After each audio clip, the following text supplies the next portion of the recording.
नमस्कार नमस्कार नमस्कार। मेरा नाम है राजीव कनौजात यानी RKB और मैं हूं इस वक्त एडवोकेट प्रदीप नंबियार जी के साथ और दोनों हैं हम कहाँ, नेशन नाउ पर। और नेशन नाउ कहाँ है? हमेशा हमेशा आपके साथ। आप सबको नमस्कार। प्रदीप जी नमस्कार। नमस्कार सर, नमस्कार। आप सभी लोगों को गुरु नानक जयंती की बहुत बहुत बधाई, लख लख बधाइयाँ। कहा जाता है मिटी धुंध जग चानन होया, जब गुरु नानक प्रगट होया। ये कहा जाता है कि गुरु नानक जी के आने की वजह से जो अंधकार था वो सारा गायब हो गया। आप सब लोगों को जो भी गुरु नानक जयंती मना रहे हैं, एक बार फिर आप सब लोगों को बहुत बहुत शुभकामनाएं। फिलहाल नेशन नाउ के सभी दर्शकों को जय हिंद, जय महाराष्ट्र, जय भवानी, जय Shivaji, Vande Mataram. Vande Mataram. Pradeep ji, so elections on all over the place बिल्कुल sir. and all sorts of charges being traded, एकदम counter charges, अलग-अलग प्रकार के that we never heard of before. Yes, अजीबो-गरीब मसला हो रहा है यार ये तो। There is the political discussion. I wish, and I hope the Uttarkashi tunnel, I hope those boys are out soon. मतलब अभी तो क्या है कि जैसी उम्मीद जागती है उसके बाद फिर कुछ और हो जाता है, फिर कुछ और हो जाता है। बिल्कुल sir. I mean, we all thought few days back they will not be outside. yes, and suddenly the best of equipments. the auger machine itself, Yes. that gave way and now it has to be taken out by force. That's a bit of a downer. I hope all these people are out. After all, they are people. Yes. And then after that, I hope there will be an audit. There will be a proper investigation into why there was no secondary tunnel, which is usually an escape tunnel. एक escape tunnel क्यों नहीं थी? इसके ऊपर मुझे लगता है कि बहुत अच्छे तरीके से इंक्वायरी होनी चाहिए। और बाकी जितनी भी वहाँ पर सुरंगें बन रही हैं उत्तराखंड में, वहाँ पर उनका ऑडिट होना चाहिए। ये देख करके मुझे बड़ी खुशी है कि मुख्यमंत्री उत्तराखंड के उन्होंने कहा है कि फिलहाल हर सुरंग के ऊपर काम बंद कर दिया जाए till such time as we know about the safety measures which are in place. The most important thing, sir, is how can you forgo or Yes. forget about the safety aspect, because safety aspect is one of the most essential things. You are drilling something hundreds of meters below the surface, and without any parallel safety, as you say, if you are conducting the work, and this is one of the mishap that has happened, that has opened the eyes of everybody, that there has to be development, but you can't, we can't have a loss of even one life. Why should it go? You can't have it. And do remember, the Himalayas are a very young mountain range. Yes. They are still developing. They are soft hills. They can collapse any time. Now, this was what was said to the Uttarakhand government, not just this Uttarakhand government, even the Uttarakhand governments which were there 20 years ago, that please stop digging these tunnels. Well, they didn't hear it, and now we just happen to be lucky. We just happen to be lucky that we haven't had a loss of life, or we haven't had a disaster of major proportions, like all those floods and all those landslides that have been besieging and besetting that these two states, Uttarakhand and Himachal Pradesh, are beset by. As has been said so many times by Atal Bihari Vajpayee, by Rajiv Gandhi, by so many other people, that listen, you have to have a separate development plan for the hills. Mountainous regions के लिए, पहाड़ों के लिए आपकी विकास की जो योजना होनी चाहिए वो अलग होनी चाहिए। You cannot just lift up the plan for the plains and put them onto the hills. You can't do that, because the hills have an ecology of their own. They have an environment of their own. They have a full-fledged there are full-fledged parameters which have to be followed when you are developing the hills. Look at Switzerland. You have a great example. I mean, come on. There are so many other places. There, all that you need to do is to just follow them. That's it. उनको आप follow करें. ज़बरदस्त है एक चीज़. I don't know why we don't do that. These are great places, Pradeep ji. Uttarakhand जैसे है, देवभूमि है. हिमाचल प्रदेश भी एक तरीके से देवभूमि है. You don't need all this. Let's be very clear. All these tunnels, all those electricity generating dams and other things. ये अगर आप लोग करेंगे तो कोई ना कोई डिजास्टर तो होगा ही, और हर 2 साल के बाद होता है। Safety, the first priority should be safety, sir. Safety has to be the top priority, and the utmost priority. If you, investigation will tell us whether there have been, Well, anyway, at the moment with us we have from the BJP Mr. Pradeep Gavade. Pradeep Gavade साहब नमस्कार. नमस्कार नमस्कार नमस्कार sir, नमस्कार. जय महाराष्ट्र, वंदे मातरम. जय महाराज। आपको आज गुरु नानक जयंती है, गुरु नानक देव जयंती की आपको बहुत बहुत मुबारकबाद, आपको बहुत बहुत शुभकामनाएं. आप सभी को भी बहुत सारी शुभकामनाएं गुरु नानक जयंती की, और सभी दर्शकों को भी मेरी ओर से बहुत सारी शुभकामनाएं। प्रदीप गावड़े साहब, एक सवाल जो मैं हर एक से पूछता हूं उसका ठीक ठाक जवाब मुझे मिलता नहीं है. मराठा आरक्षण को लेकर के और अलग अलग आरक्षण को लेकर के आज की तारीख में जो द्वंद्व की स्थिति पैदा हुई है, इस तरफ से छगन भुजबल जी कुछ बोल रहे हैं, उधर से दंगांगड़ समाज कुछ और बोल रहा है, इधर से कोई और कुछ बोल रहा है. साहब देखिए, आरक्षण देने वाले केवल एक ही मुख्यमंत्री रहे पूरे के पूरे महाराष्ट्र में, पूरे महाराष्ट्र के इतिहास में, और उनका नाम है देवेंद्र फडणवीस. उन्होंने आरक्षण दिया और उसके बाद जो आरक्षण दिया गया देवेंद्र फडणवीस सरकार द्वारा, वो बॉम्बे हाई कोर्ट ने भी उसकी पुष्टि की.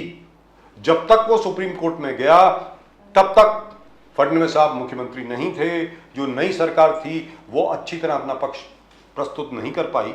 लेकिन मैं ये जानना चाहता हूं, यहां पर देवेंद्र फडणवीस जी क्यों अग्रसर नहीं है, वो नेतृत्व क्यों नहीं कर रहे इन सारी चीजों का?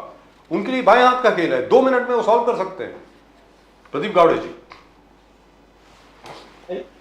देखिए, यहाँ पे देवेंद्र फडणवीस जी ही नेतृत्व कर रहे हैं.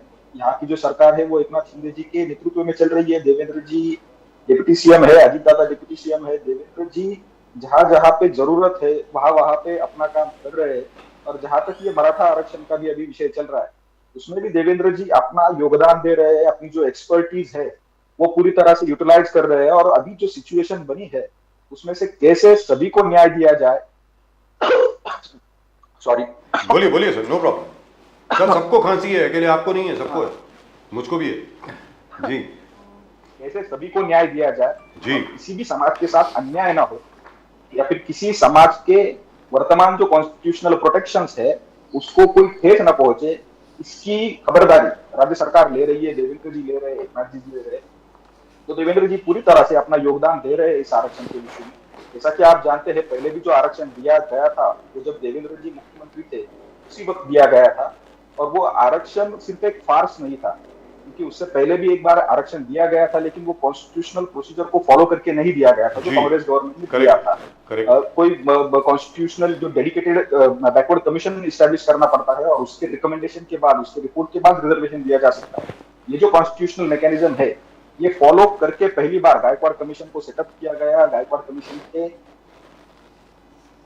रिपोर्ट के बेसिस पर महाराष्ट्र में मराठा समुदाय को आरक्षण दिया गया. और जैसे कि आपने बिल्कुल सही कहा, यहाँ के हाईकोर्ट ने भी वो अपहेल किया, लेकिन सुप्रीम कोर्ट ने उसको स्क्वैश किया या फिर उसको अनकॉन्स्टिट्यूशनल करार दे दिया. लेकिन उसमें भी उस वक्त की जो गवर्नमेंट थी एमवीए की, उसने अपना पक्ष ठीक तरीके से सुप्रीम कोर्ट में रखा नहीं.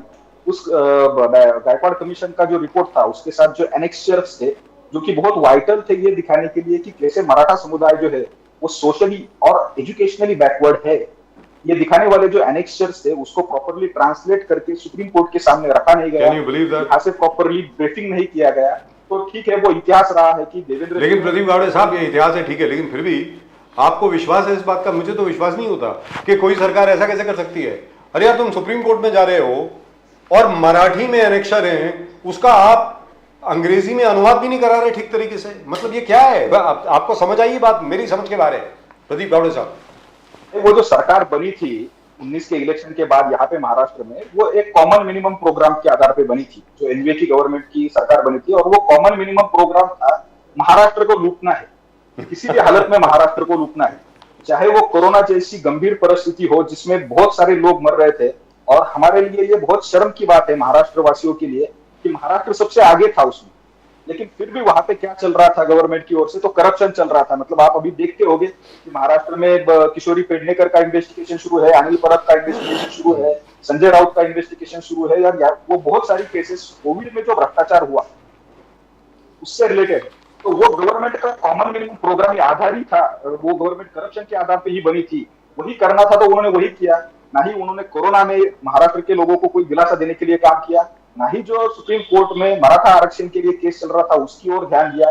ना ही ओबीसी का जो यहाँ पे स्थानीय निकाय चुनाव में रिजर्वेशन होता है वो भी कैंसिल हुआ था, उसके बारे में कोई उन्होंने ध्यान नहीं दिया। तो उनका प्रोग्राम ही था कि करप्शन करना है, तो वो करते रहे और यहाँ पे जो है मराठा समुदाय को उसका नुकसान भुगतना पड़ा, ओबीसी समुदाय को नुकसान भुगतना पड़ा। लेकिन अच्छी बात है हम सब के लिए कि अभी फिर से देवेंद्र जी के नेतृत्व वाली, एकनाथ जी के नेतृत्व वाली सरकार अपनी जगह है और हमें पूरा विश्वास है कि ये सरकार अपना काम करेगी। हमारा कमिटमेंट है, जैसे मुख्यमंत्री जी ने कहा है, डिप्टी सीएम देवेंद्र जी ने भी कहा है कि हमारा कमिटमेंट है कि हम ये रिजर्वेशन देना चाहते हैं। लेकिन क्या है कि हम समाज को कोई मतलब एक सिर्फ इलेक्शन के लिए कुछ देना चाहते हैं या फिर सिर्फ पॉलिटिक्स के लिए कुछ करना चाहते हैं, ऐसा नहीं है। हमारा मानना यह है, जेन्युइनली मानना यह है कि यस, मराठा समुदाय में गरीबी है, सोशल बैकवर्डनेस भी है। हमारा जेन्युइनली मानना है कि इस समुदाय को रिजर्वेशन मिलना चाहिए, लेकिन जब हम ये कर रहे हैं तो उसके कुछ कॉन्स्टिट्यूशनल मैकेनिज्म है, अगर वो हम फॉलो करके आगे जाएंगे तो देयर आर बेटर पॉसिबिलिटीज कि वो आरक्षण सुप्रीम कोर्ट में भी अपहेल्ड हो। जो सुप्रीम कोर्ट का डिसीजन आया था उसका जो स्टडी करके उसमें क्या खामियां रही है उसको हम ठीक कर रहे हैं।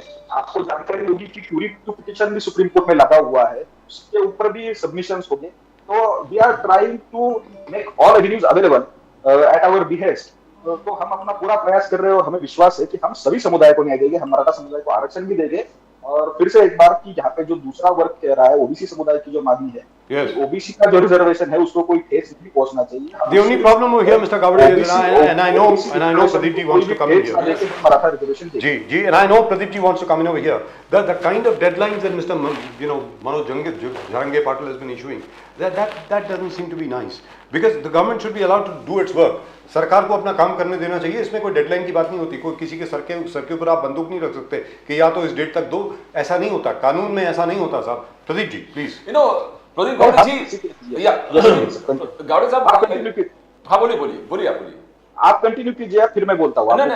ये एक तरह से मनोज जारंगे पाटिल जी जिस प्रकार से बोल रहे हैं कि कुणबी के आज तक करीब 32 लाख के आसपास उन्होंने बोले कि नोंदीकरण हो गया है कुणबी मराठास का, तो उनका कभी कभी ये भी आर्ग्यूमेंट सही है कि ये 27 साल से जो पेंडिंग है 20, उन्होंने कहा ना कि ये पहले भी हो सकता था कि आज इतने बैकलॉग्स फटाफट निकल रहे हैं, ये एंटाइटल थे और उनको नहीं मिला, एंटाइटल थे नहीं मिला, तो सीरियस लैप्सेस। आपको नहीं लगता कि लैप्सेस था इसमें कि एक समाज को वंचित रखना इतने लंबा समय तक?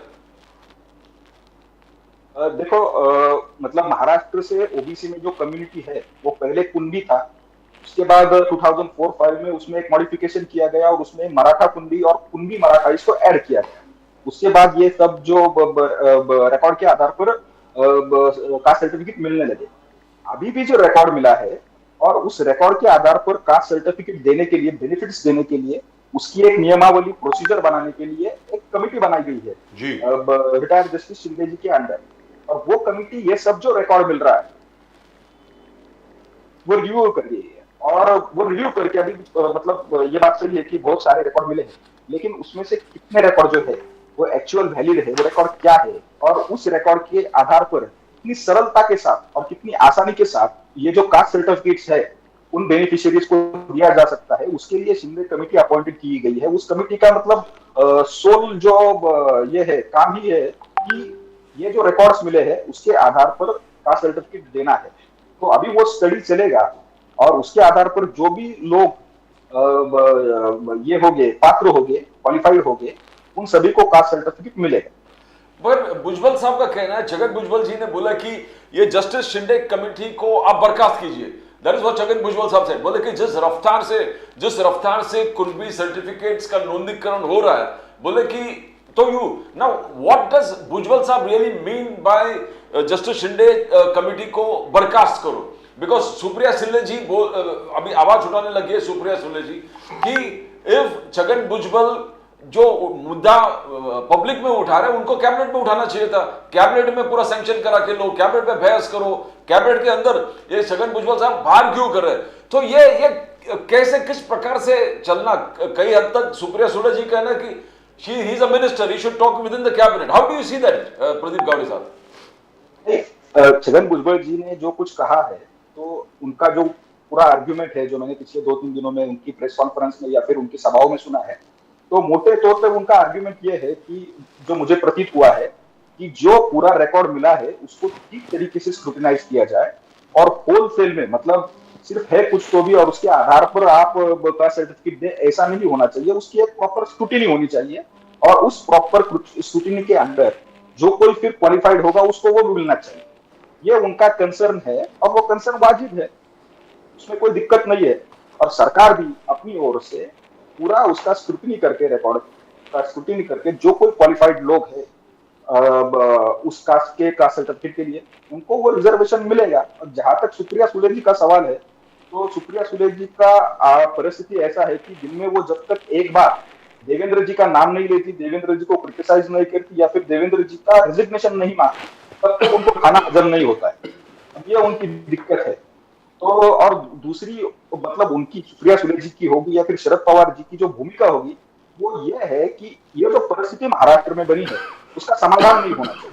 वो इसके ऊपर अपनी रोटियां सेकना चाहते हैं। तो आपको नजर आएगा वो कि छगन भुजबल जी की बाजू से बोल रहे हैं, कभी जरांगे की बाजू से बोले थे, और उनको उनकी ये मनोकामना है, उनकी ये इच्छा है कि ये जो परिस्थिति महाराष्ट्र में बनी है वो बिगड़नी चाहिए ताकि उसके ऊपर वो अपनी राजनीति कर सके। लेकिन ऐसा होगा नहीं।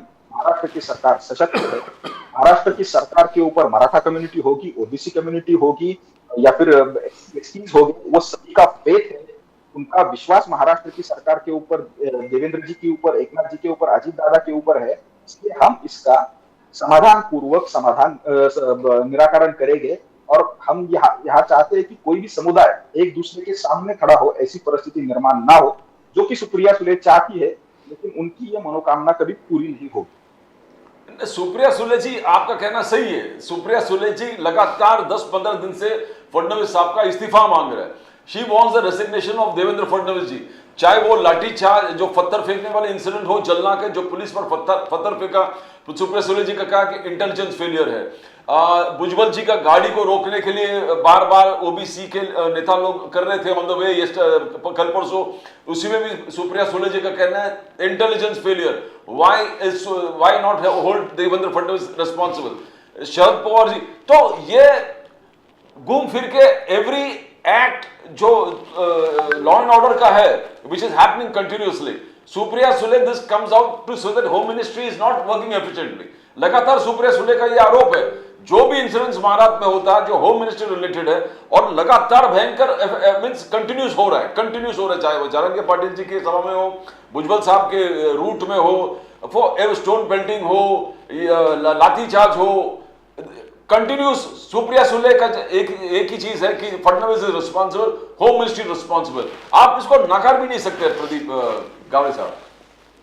ऐसा है, सुप्रिया सुले जी ने, मैं आपके प्रश्न के ऊपर तो बोलता हुआ, लेकिन सुप्रिया सुले जी को जरा अपने गिरेबान में झांक के देखना चाहिए, क्योंकि 2 दिन पहले महाराष्ट्र की सरकार ने, पुलिस ने एक युवक को अरेस्ट किया है, उसका नाम अभिषेक देवरे है, और वो एनसीपी का जो शरद पवार जी का फैक्शन है उससे एफिलिएटेड है, उसका वो तहसील का प्रेसिडेंट है, और उसको अरेस्ट किया गया है एक पिस्टल के साथ और कारतूस के साथ। और उसके ऊपर आरोप ये है कि अंतरवाली सराठी में जब मनोज जरांगे वहां पे अनशन कर रहे थे, वहां पे जो कुछ रकस हुआ, वहां पे जो कुछ राइट्स हुए, उसमें ये आरोपी है, तो उसको अरेस्ट किया गया है। और आप सभी ने सोशल मीडिया में या फिर मीडिया में उसकी फोटोज देखी होगी। ये जो पूरा घटनाक्रम है, इसके बीच में उसकी लगातार वहां के जो लोकल लीडर है एनसीपी के, शरद पवार जी के फैक्शन के, राजेश टोपे हो या फिर शरद पवार साहब हो, इनके साथ उसको बहुत बार देखा गया है, तो वो उनका कार्यकर्ता है। तो सुप्रिया सुले जी पहले महाराष्ट्र को ये बताए कि उनके कार्यकर्ता, उनके जो ऑफिस बेरर है, क्या वो महाराष्ट्र को जलाना चाहते हैं, क्या वो महाराष्ट्र में सिर्फ उनकी गवर्नमेंट नहीं है और उनकी सत्ता छूट गई है, इसकी वजह से वो महाराष्ट्र में दंगे भड़काना चाहते हैं, या वो इसकी वजह से महाराष्ट्र में एक समुदाय को दूसरे समुदाय के सामने खड़ा करना चाहते हैं, उनकी मंशा क्या है। हम ये समझ सकते हैं कि उनकी सत्ता गई है, उनकी पार्टी हाथ से गई है, लेकिन इसका मतलब ये नहीं है कि आप यहाँ पे बद्दी राजनीति करो, एक कास्ट को दूसरे कास्ट के सामने खड़ा करो, और वो करने के लिए आप अपने ऑफिस बियरर के माध्यम से वहां पे दंगे भड़का, ये नहीं हो सकता। लेकिन प्रदीप गावड़े साहब वो तो कहते हैं कि ये शख्स जिसको गिरफ्तार किया गया है वो अजीत दादा गुट से है, ऐसा उनका कहना है। अभी ये जब उनकी चोरी पकड़ी गई है तो जी। कुछ तो बोलना पड़ेगा, कुछ तो बोलना पड़ेगा। सभी रिकॉर्ड आप जनता के सामने है, लोगों के सामने है, कुछ तो कहना पड़ेगा। इसकी वजह से वो ये कहते गए कि वो इस फैक्शन का है, उस फैक्शन का है, लेकिन जो फोटोज मिले हैं, जो रिकॉर्ड उपलब्ध है, उससे यह प्रतीत होता है कि वो शरद पवार जी के फैक्शन का है और उसको अरेस्ट किया गया है। लेकिन क्योंकि आपने बात छेड़ी अरेस्ट है, करने के बाद, उसके गावड़े अरेस्ट साहब, करने के बाद, गावड़े साहब, क्योंकि आपने बात छेड़ी है, आपने प्रदीप जी का भी जवाब दिया नहीं, एडवोकेट प्रदीप नामबियार जी का, वो आप बाद में दे देना।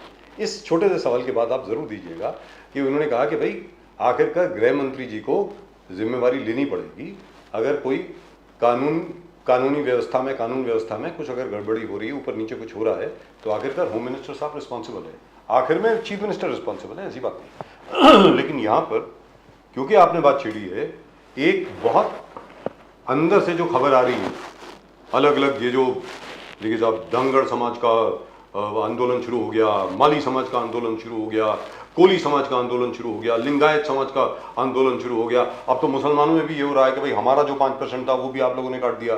ये कहा जा रहा है कि इसके पीछे आदरणीय, सामान्य, माननीय शरद पवार जी हैं, ऐसी कोई खबर है क्या सर? मैं दोनों प्रश्नों का आपको उत्तर देता हूँ। Please go it. मैं कहा कि हाँ, होम मिनिस्टर का रिस्पॉन्सिबिलिटी है या फिर पुलिस विभाग का रिस्पॉन्सिबिलिटी है, तो जो कुछ हुआ है उसका इंक्वायरी चल रहा है।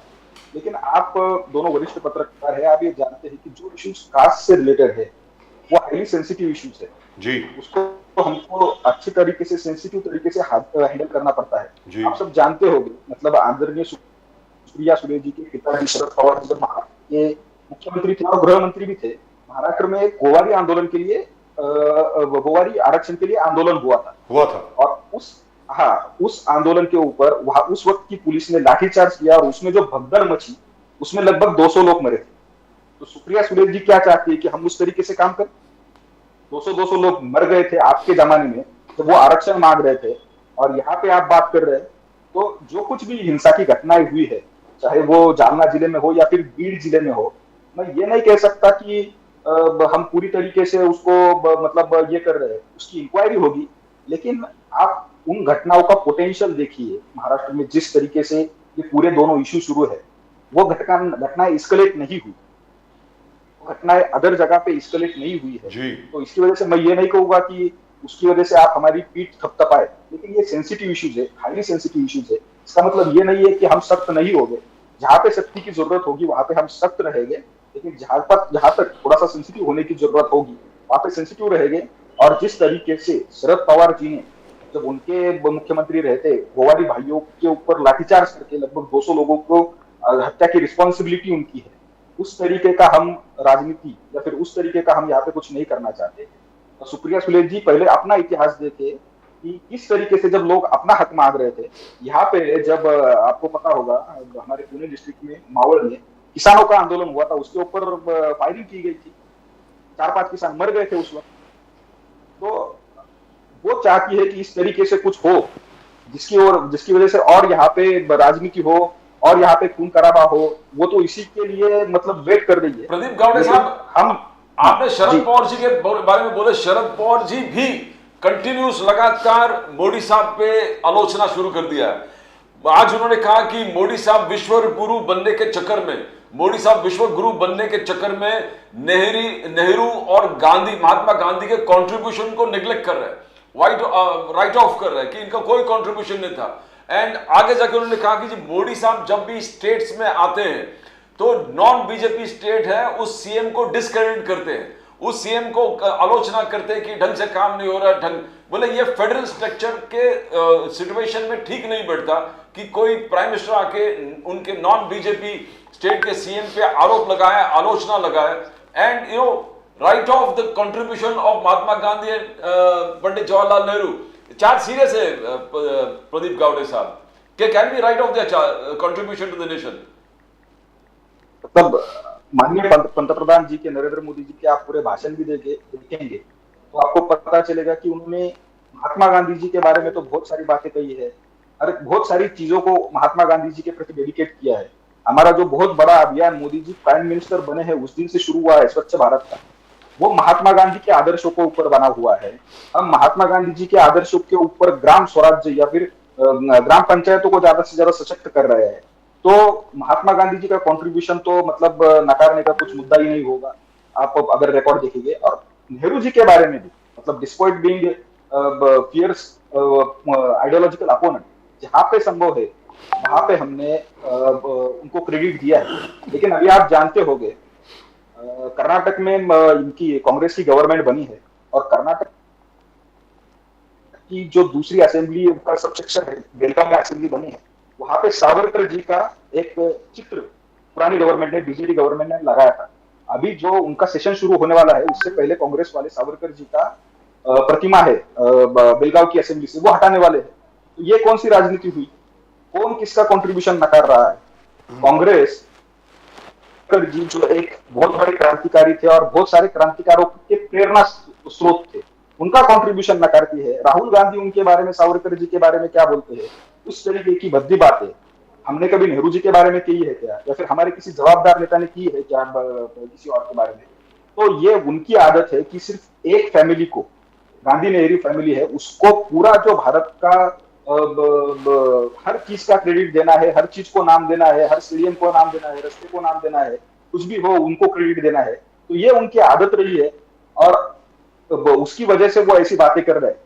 हम जहाँ पे मतलब पुराने प्राइम मिनिस्टर हो गए, या फिर वीपी सिंह हो गए, नरसिंह राव जी हो गए, उनका जहाँ पे क्रेडिट ड्यू है, वहां पे माननीय प्राइम मिनिस्टर ने ऑन रिकॉर्ड भी दिया है। तो ये बात गलत है शरद पवार जी की कहने की। और जहां तक फेडरल स्ट्रक्चर का शरद पवार जी बोल रहे हैं, तो शरद पवार जी का लंबा पॉलिटिकल करियर कांग्रेस में ही रहा है, और आप सब जानते होंगे कि किस तरीके से कांग्रेस ने नॉन कांग्रेस गवर्नमेंट्स को कितनी बार गवर्नर रूल लगाया है वहां पे।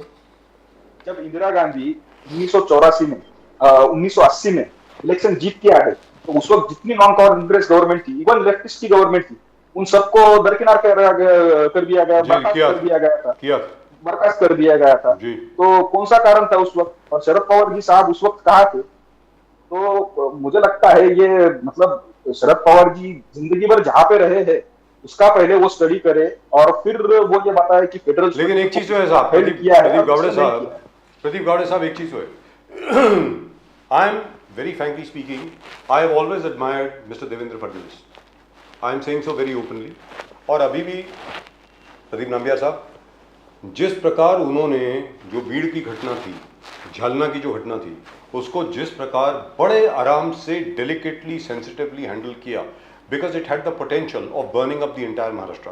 पूरे महाराष्ट्र में आग लग सकती थी अगर मान लीजिए वहाँ पे पुलिस वॉज अलाउड कि लाठीचार्ज करो, फायरिंग करो, कुछ करो।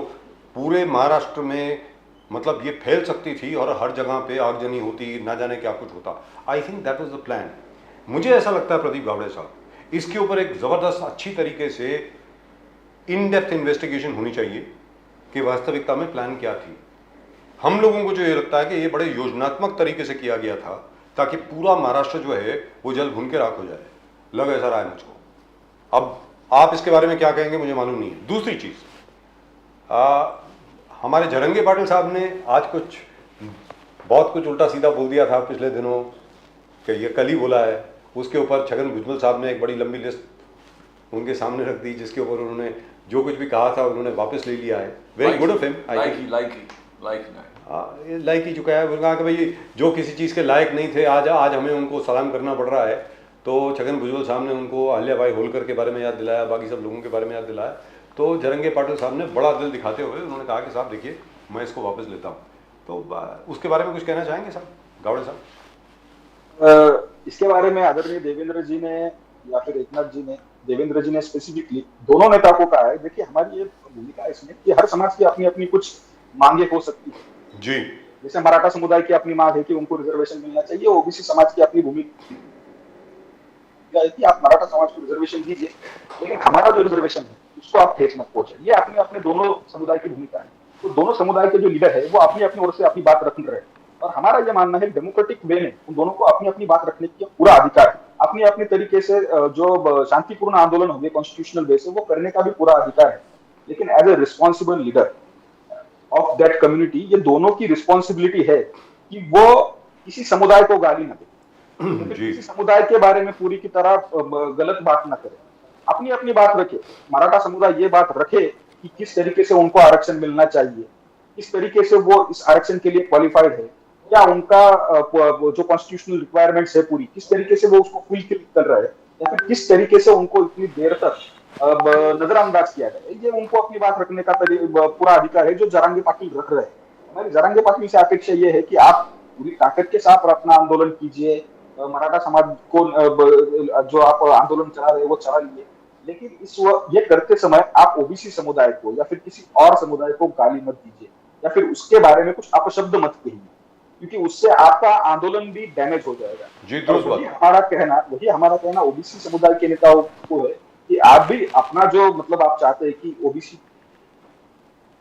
के आरक्षण को कोई ठेस ना पहुंचे, इस बात को भी वो ताकत के साथ रखिए, उसमें कोई दिक्कत नहीं, वो कहने का आपको अधिकार है। लेकिन ये करते समय आप भी मराठा समाज के बारे में, नेताओं के बारे में हो सकते, या फिर कोई समुदाय के बारे में हो, कुछ गलत शब्द इस्तेमाल ना करे, या फिर कुछ अपशब्द इस्तेमाल ना करे। अंतिमता क्या, ये हमारी सोसाइटी है जी, हमारी सोसाइटी है। और ये मतलब आप सब देखते होंगे, मुझे मतलब मेरे जैसे कार्यकर्ता को जिसने हिंदुत्व मूवमेंट में बहुत सा मतलब अपनी पूरी स्टूडेंट लाइफ इसमें डाली है, तो कभी कभी ये देख के बुरा लगता है कि हम सब हिंदू समुदाय के लोग हैं और इस तरीके से एक दूसरे के सामने खड़े हैं। ठीक है, हम हिंदू समुदाय के लोग हैं, हमारी अपनी अपनी कुछ अलग मांगे हो सकती है, उसको रखना चाहिए, लेकिन उसके साथ जो अपना एक पूरा हिंदू फैमिली है उसमें एक दूसरे के सामने खड़े नहीं होना चाहिए। बहुत दिनों से हम हमारे ऊपर जो एग्रेशन हुए हैं उसके खिलाफ लड़े हैं। ये छत्रपति शिवाजी महाराज की भूमि है, शिवाजी महाराज की भूमि है। इस छत्रपति शिवाजी महाराज ने हर समुदाय के लोग को, हर कास्ट के लोगों को एक करके मुगलों के खिलाफ अपनी लड़ाई लड़ी, वो हमारे आदर्श है। यहाँ के जो सामाजिक सुधारक है उन्होंने भी अलग अलग समुदाय के लोगों, अलग अलग कास्ट के लोगों को एक करके यहाँ पे जो सामाजिक न्याय की लड़ाई है वो लड़ी है। सामाजिक न्याय की लड़ाई भी किसी एक कास्ट ने नहीं लड़ी है, या फिर प्रोटेक्शन की लड़ाई भी किसी एक कास्ट ने नहीं लड़ी है, वो हमारा सामूहिक योगदान है। वही हम आगे लेके जाए, जहां तक अपनी अपनी बातें हो वो रखे, पूरी तरीके से रखे, लेकिन एक दूसरे के प्रति Rahul Gandhi ji recently has been playing the victim card. बोले कि Modi government is targeting Rahul Gandhi because Rahul Gandhi से डरते हैं। राहुल गांधी जी को कांग्रेस एक नया नाम जननायक है, राहुल गांधी जननायक। और कहा कि जिस प्रकार से उनको घर से बेघर कर दिया, 24 केसेस राहुल गांधी जी के पास लगातार है, और वो थे कि 24 केस ने 24 मेडल है मेरे छाती और सीने पर, राहुल गांधी जी का कहना है। तो एक से एक चीज रिलेटेड लास्ट में उन्होंने, जैसे ये नेशनल हेराल्ड में हैरेसमेंट चल रहा है कि कितने 5 स्टेट्स में प्रॉपर्टी सील, प्रॉपर्टी अटैच, यानी लगातार केसेस पे cases he is being targeted. Why is he being targeted? You have any idea, sir? Is the BJP really scared of Rahul Gandhi? Pradeep Gawde साहब, मुझे राहुल गांधी जी की सोच के ऊपर बहुत बड़ा प्रश्न चिन्ह निर्माण होता है। नेशनल हेराल्ड का जो केस है वो करप्शन का केस है, और वो केस मोटे तौर पर यह है कि गवर्नमेंट ने उस वक्त, नेशनल हेराल्ड जो था वो कांग्रेस का माउथपीस था, और गवर्नमेंट ने उनको जो जमीनें दी थी वो जमीनें नेशनल हेराल्ड ने कांग्रेस की गांधी फैमिली को दी, और उनका गबन गांधी फैमिली ने किया। ये मतलब मोटे तौर पर ये केस है। तो ये करप्शन, अगर राहुल गांधी जी को मेडल लगता होगा तो फिर मुझे लगता है सब भारतवासियों को सोचने की जरूरत है। मतलब आप करप्शन के केसेस में आपकी प्रॉपर्टीज जो है वो अटैच हो रही है और आपको वो मेडल लग रहा है, तो इससे बड़ी हंसी की कोई बात नहीं हो सकती। Sir, the property still belong to the Associated Journals of India. They don't belong to. But that's a separate issue. Sir, that's a separate discussion. लेकिन क्या भारतीय जनता पार्टी राहुल गांधी से डरती है? मैं आपसे ये जानना चाहता हूँ। नहीं, हम राहुल गांधी जी से बिल्कुल नहीं डरते, और कुछ तौर पर वो हमारे एसेट भी है। राहुल गांधी जी वो हमारे एसेट है। राहुल गांधी जी जब बोलते हैं, हम तो चाहते हैं राहुल गांधी ज्यादा से ज्यादा घूमे, ज्यादा से ज्यादा लोगों से बातें करे, ज्यादा से ज्यादा पब्लिक रैलीज करे और खुद को एम्बरेस करे, जिसकी वजह से लोगों को पता चलेगा कि विरोधी पक्ष की, राहुल गांधी जी की ये स्टैंडिंग क्या है, क्या वो इस देश को चलाने के लिए, देश को छोड़िए किसी राज्य को चलाने के लिए सक्षम है, क्या उनके पास कुछ अल्टरनेटिव आइडियाज है, देश को आगे जाने के लिए कुछ प्लान है। तो ये कुछ नहीं है। तो हम तो चाहते हैं कि वो ज्यादा से ज्यादा बोले। प्रदीप गावड़े साहब, राहुल गांधी जी से बिल्कुल नहीं डरते। हम चाहते हैं राहुल गांधी ज्यादा से ज्यादा लोगों से बात करे, ज्यादा से ज्यादा इंटरेक्ट करे, उससे हमारा फायदा होगा। प्रदीप गावड़े साहब, इस वक्त आप कहाँ हैं? कौन से शहर में इस वक्त आप, जहाँ से हमसे बात कर रहे हैं? Where are you? पुणे। कहाँ से सर? पुणे। पुणे सर, पुणे, महाराष्ट्र का cultural capital Pune sir. Lovely. So, Mr. Pradeep Gowde joining us from Pune. Thank you very much, sir. Real pleasure talking to you. As always, you're very direct, very forceful, very articulate. और आपने कोई भी सवाल ऐसा नहीं है जिसका जवाब आपने ना दिया हो. इसके लिए we really and truly admire you for it. Thank you very much, sir. एक बार फिर आपको गुरु नानक देव जयंती की बहुत बहुत शुभकामनाएं. Thank you very much, sir, for joining us. नमस्कार. Thank you, thank you, thank you. आपको भी बहुत सारी शुभकामनाएं और धन्यवाद. Vande Mataram. Vande Mataram. You know, the thing about the whole National Herald case is something which has been missed out by a lot of people. The shares have been transferred to another holding company, but the property remains exactly where it was. The property has not been transferred. The property remains with the company. The company has not been taken over. Just the shares have been taken over. The majority shares have been taken over. So anyway, that's a defense for the But Gandhi. They're not paying me. So. Yeah. Rahul Gandhi is talked about 24 cases जो उन पे थोपे गए. 24 cases बोले 24 मेरा medal है जो मैं लेके पहन के चल रहा हूँ. अभी शायद 25वां भी लग जाएगा. मुझे ऐसा लग रहा है. इनफैक्ट एनफोर्समेंट डायरेक्टरेट लगातार 200 घंटे से ज्यादा उनका इन्वेस्टिगेशन, थरो इन्वेस्टिगेशन कंटिन्यूज, कभी कभी 24 घंटे. In fact we have been told, inside story ये है कि वो जो ईडी के जो बेचारे ऑफिसर थे वो थक गए. राहुल गांधी जी बोलते हैं मैं तो बैठा हूँ, आप और पूछिए. I am going to sit. Anyway, how things are happening. Right now from the Congress party